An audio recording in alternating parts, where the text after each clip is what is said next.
حضرت مالک بن دینار رحمت اللہ تعالی علیہ فرماتے ہیں میں حج کرنے گیا تو اس سال نا حج میں بڑا رش ہوا، لاکھوں لوگ آئے، تو میں نے عرض کی مولا سب کا قبول ہوا ہے کہ کوئی رہ بھی گیا ہے؟ تو فرماتے مجھے خواب آئی اور بتایا گیا لاکھوں کا قبول ہو گیا۔ بڑا بے نیاز ہے اللہ، بڑا بے نیاز ہے، بڑا کریم ہے، چاہے تو گھر بیٹھے بیٹھے کہے ماں باپ کا چہرہ دیکھ میں تجھے حج کا ثواب، دیکھ ماں باپ کا چہرہ کا سب کا قبول ہوا، ایک ہے محمد بن ہارون بلخی اس کا نہیں قبول ہوا۔ فرماتے ہیں میں سویرے اٹھا تو میں ڈھونڈنے لگا کہ بلخ کے لوگ، خراسان کے لوگ کہاں ٹھہرے ہوئے، وہاں علیحدہ علیحدہ ہوتے ہیں نا، یہ پاکستانیوں کی بلڈنگیں، یہ انڈین ہیں، یہ فلان ملک کے، تو کہتے ہیں میں ڈھونڈتے ڈھونڈتے پہنچا تو میں نے بلخ کے لوگوں کو پا لیا۔ میں نے پوچھا تم میں محمد بن ہارون بلخی کون ہے؟ تو لوگ کہنے لگے وہ تو بڑا نیک آدمی ہے، بڑا پرہیزگار ہے۔ کہتے ہیں میں نے کہا مجھے خواب آئی ہے حج قبول نہیں ہوا، یہ تعریفیں کر رہے ہیں۔ میں نے کہا کس طرح کا نیک؟ تو لوگ کہنے لگے جی 24واں تو وہ حج کرنے آیا ہے، ساری رات نفل پڑھتا ہے، سارا دن روزہ رکھتا ہے، بہت مالدار تھا پر ہر چیز اللہ کی راہ میں خیرات کر دی۔ فرماتے ہیں میں نے کہا وہ کہاں ہے؟ کہنے لگے پہاڑ کے پیچھے خیمہ اس نے لگایا ہے، وہاں اللہ اللہ کر رہا ہے۔ حضرت مالک بن دینار علیہ رحمہ فرماتے ہیں میں وہاں پہنچا، مصلی پہ بیٹھا تھا، سلام پھیری، میں نے السلام علیکم کے بعد کہا آپ محمد بن ہارون بلخی ہیں؟ کہنے لگا ہاں آپ مالک بن دینار ہیں؟ تو میں نے کہا کہ اس نے تو میرا نام بھی جان لیا بغیر بتائے۔ فرماتے ہیں میں نے کہا کہ ہاں میں مالک بن دینار ہوں۔ کہنے لگے کیسے آئے ہو؟ میں نے کہا بس ملنے آیا تھا۔ کہنے لگے نہیں جس کام آئے ہو وہ بتاؤ۔ میں نے کہا میں ملنے آیا ہوں، تو کہتے ہیں وہ رو پڑے، کہنے لگے نہیں آپ کو خواب آئی ہوگی کہ میرا حج قبول نہیں ہوا۔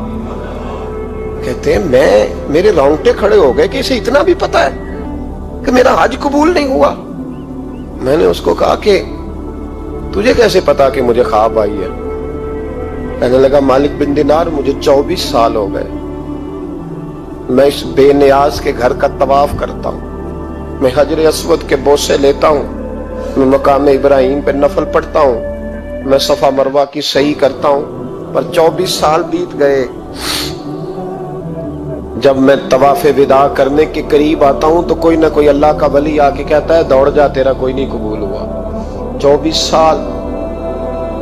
تو مالک بن دینار فرماتے میں اس کے قریب بیٹھ گیا اور اس کے گھٹنے پہ ہاتھ رکھا، میں نے، بندہ بھی معذور تھا، اس کا ایک ہاتھ کٹا ہوا تھا، چہرے پہ عبادت کے نشانات نمایاں تھے، اور میں نے کہا یار پھر تیرا حج قبول کیوں نہیں ہوتا؟ تو کہنے لگا مت پوچھ تو مجھ سے نفرت کرے گا۔ میں نے کہا نہیں تو بتا۔ کہنے لگا نہ پوچھ۔ میں نے اصرار کیا تو کہنے لگا اس لیے نہیں قبول ہوتا کہ میں اپنی اماں کا نافرمان۔ تے ماں کا نافرمان کیا ہوا؟ تو کہنے لگے اللہ نے دولت دی، جائیدادیں، گھوڑے، زمینیں، میں عیاش ہو گیا، میں اللہ کے دیے ہوئے مال کو ناجائز جگہ خرچ کرنے لگا۔ ماں میری بوڑھی تھی، عبادت گزار تھی، مجھے سمجھاتی تھی۔ رمضان کا مہینہ، عصر کے بعد اماں تنور میں روٹیاں لگا رہی، میں گھر آیا شراب کے نشے میں، اماں روٹی دو۔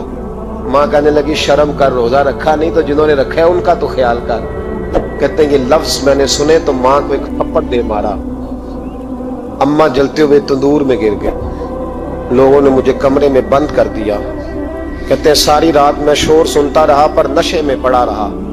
اگلے دن ظہر کے بعد آنکھ تب کھلی جب میری بیوی الماریوں سے کپڑے نکال رہی تھی۔ میں نے کہا کہاں جا رہی ہو؟ کہنے لگی میکے جا رہی ہوں، میں ماں کے قاتل کے ساتھ وقت نہیں گزار سکتی۔ میں نے کہا ماں قتل ہو گئی؟ کہا ہاں، رات 9 مہینے تجھے پیٹ میں رکھنے والی اور چھاتی کا دودھ تیرے گلے میں اتار کے پالنے والی تیرے ہاتھوں قتل ہو گئی۔ کہا کدھر ہے میری ماں کی میت؟ کہا دفن کر دیا۔ بتایا کیوں نہیں؟ کہتے مرتے وقت کہہ گئی تھی اسے میرا منہ نہ دکھانا، میرے جنازے کے قریب نہ آئے۔ کہنے لگا میں اسی وقت اٹھا جس ہاتھ سے ماں کو مارا تھا، کلاڑا لے کے ہاتھ کاٹ دیا، جائیدادیں، گھوڑے، مکانات خیرات کر دیے۔ ساری رات نفل پڑھتا ہوں، سارے دن کے روزے رکھتا ہوں، ہر سال حج کرتا ہوں، عرش کا مالک معاف نہیں کرتا۔ حضرت مالک بن دینار کہتے ہیں میں نے بھی ایک تھپڑ مارا، میں نے کہا تو اسی قابل ہے تجھے معاف نہ کیا جائے، کبھی تجھے معافی نہیں ملے گی۔ کہتے ہیں میں ہو کے آیا، وہ روتا رہا، تڑپتا رہا، میں سویا گھر آ کے تو مجھے مصطفیٰ کریم علیہ السلام کا دیدار نصیب ہو گیا۔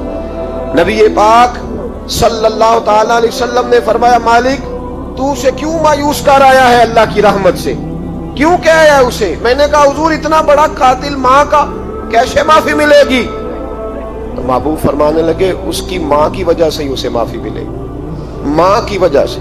حضور کس طرح؟ فرمایا ماں قیامت کے دن اس کے خلاف مقدمہ دائر کرے گی، کہے گی اللہ اسے پوچھ میرا جرم کیا تھا، مجھے کیوں جلا کے مارا؟ رب بات سنے گا اور پھر کہے گا اٹھاؤ اس کے بیٹے کو۔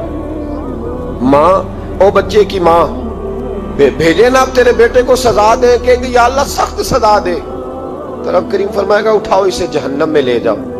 مصطفیٰ کریم فرمانے لگے جب زنجیریں ڈال کے فرشتے دوزخ کی طرف لے جا رہے ہوں گے نا تو پلٹ کے ماں کی طرف دیکھے گا، تھوڑا پھر آگے بڑھیں گے تو پھر دیکھے گا، پھر دوزخ کے قریب جائیں پھر دیکھے گا اور کہے گا اماں جی مجھے جلائیں گے، مجھے تکلیف ہوگی، زندگی میں جب درد ہوتا تھا تیرا نام میری زبان پہ آتا، اماں مارنے لگے ہیں مجھے، جلائیں گے۔ میرے مصطفیٰ کریم فرمانے لگے وہ ماں اسے جلا کے مار دیا، وہ میدان محشر بول پڑے گی، کہے گی اللہ اے اللہ اے اللہ۔ رب کریم فرمائے گا کہہ، عرض کرے گی مولا میں نے معاف کیا تو بھی اسے معاف کر دے۔ اللہ فرمائے گا اس نے تو جلا کے مارا، تو کیوں نہیں جلنے دیتی؟ حالانکہ اللہ سب جانتا ہے، کہے گی مولا میں تو ماں ہوں نا، کیسے موقع دوں؟ تو میرے محبوب فرمانے لگے مالک اللہ اسے اس کی ماں کی وجہ سے